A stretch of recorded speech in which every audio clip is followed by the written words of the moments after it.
Hello বন্ধুরা, আসসালামু আলাইকুম। আপনারা দেখতে যাচ্ছেন চমৎকার একটি ভিডিও, যেটা এত ফানি, মানে এত ফানি ভিডিওটি আপনারা না দেখলে বুঝতে পারবেন না। সো আসলে ঘটনা ঘটেছে কি সেটা আপনাদেরকে জানাচ্ছি। আমাদের বাসা, মানে আমাদের বড় ছেলের বেডরুমের নিচে, মানে বিছানার নিচে বিশাল বিশাল বিশাল বিশাল বিশাল বড় একটা জিনিস বের হয়েছে। সেটা কিছুক্ষণের মধ্যে তাকে আক্রমণ করা হবে, মানে তাকে ধরা হবে। কে কিভাবে ধরতেছে সেটা আপনারা দেখবেন। হ্যাঁ, তুমিও। হ্যাঁ, আমি মারছি। কি মারছো? রাসেল রাসেল রাসেল রাসেল রাসেল রাসেল টিকটিকি। আর সাথে আমি মারছি জুতার বাড়ি, সরি ঝাড়ুর বাড়ি। ও তোমার আমি বাড়ি দিয়েছো? আমি ময়ে ময়ে বাড়ি দিছো। আচ্ছা, আমি ভয়েস ওভার করছি গাইস, আমার সাথে সাথে ওরাও ভয়েস ওভার করছে। ও সুপ্রা গাড়ি এখন তো না, এখানে তো এখন পারজাম বাবু বারবার দেখছে, আসছে। ঘটনা কত দূর আগে আমরা দেখি কি হয়।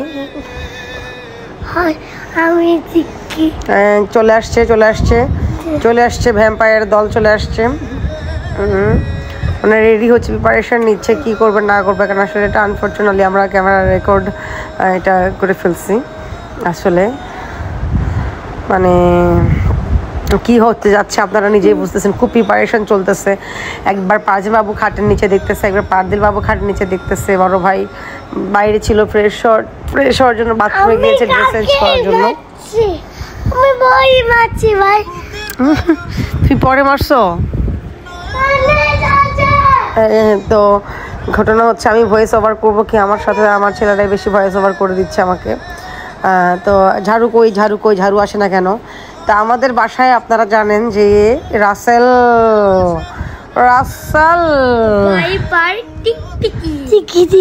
টিকটিকি। আবার বলো টিকি। আবার বলো আমি আছি। দাদা ভাই আমি আছি। তুমি আছো?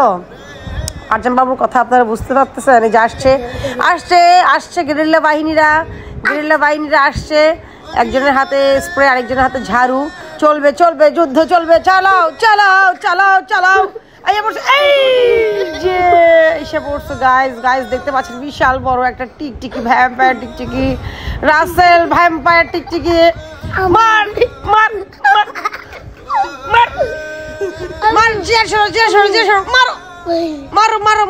মারো। আসলে ভয়েস ওভার করতে গিয়ে আমি হাসতে শেষ।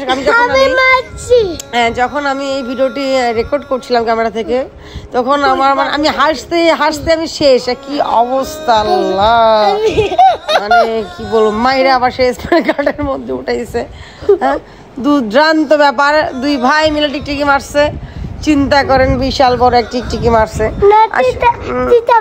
এখন বলবেন কিছু একদল পাবলিক এসে মানে ওয়াজ মাহফিল ছাড়বেন, টিকটিকি কেন মারলাম, কিন্তু আবার কিছু আছে যে অবশ্যই অ্যাপ্রিসিয়েট করবেন যে মারা ভালো। সবচেয়ে বড় কথা, বাচ্চাদের ঘর, ওরা ভয় পাচ্ছে, ওরা বাসার ঘরে ঢুকতে পারতেছে না, যে কারণে ওরা এই কাজটা করছে, যেটা আমি জানিও না। আমি ক্যামেরায় দেখলাম, আমাকে জানানো হলো, আমি ক্যামেরায় দেখলাম, তারপরে এই যে রেকর্ড করলাম। হাসতে আমি অনেক মানে অন্যরকম হয়ে গেছি। ভাবলাম যে আমি শেয়ার করে দিই আসলে ভিডিওটা। অনেক মজা লাগছে বিষয়টা, এতটাই মজা লাগছে, মানে কি বলবো, মার আরও মারতেছে। দেখেন, মারা শেষ করতে পারতেছে না, এটা মারতেই আছে।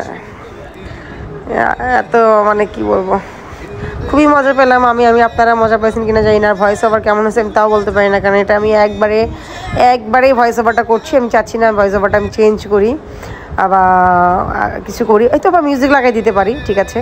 বাট ভয়েস ওভার যেটা করেছি সেটাই হবে, ওয়ান টেক অ্যাকশন, কোনো থামাথামি নাই, কোনো কাটিং নাই, কিছু নাই। এখন চলে যাচ্ছে রুম থেকে আমাকে জানানোর জন্য। সো গাইস, ভালো থাকবেন, সুস্থ থাকবেন, রাসেল ভাইপার থেকে সাবধান থাকবেন। আমাদের বাংলাদেশের মানুষ সাপকে ভয় পায় না, তার চেয়ে বেশি ভয় পায় মানুষকে। রাসেল ভাইপার কিছুই না, তার চেয়ে বড় বিষাক্ত হলো মানুষের মন বোঝা। যারা অন্তরে বিষ রাখে তারাই হলো আসলে মানুষ, সাপেরা তো তার মুখে বিষ রাখে। সো সবাই সাবধান থাকবেন, ভালো থাকবেন, আল্লাহ হাফেজ, বাই বাই।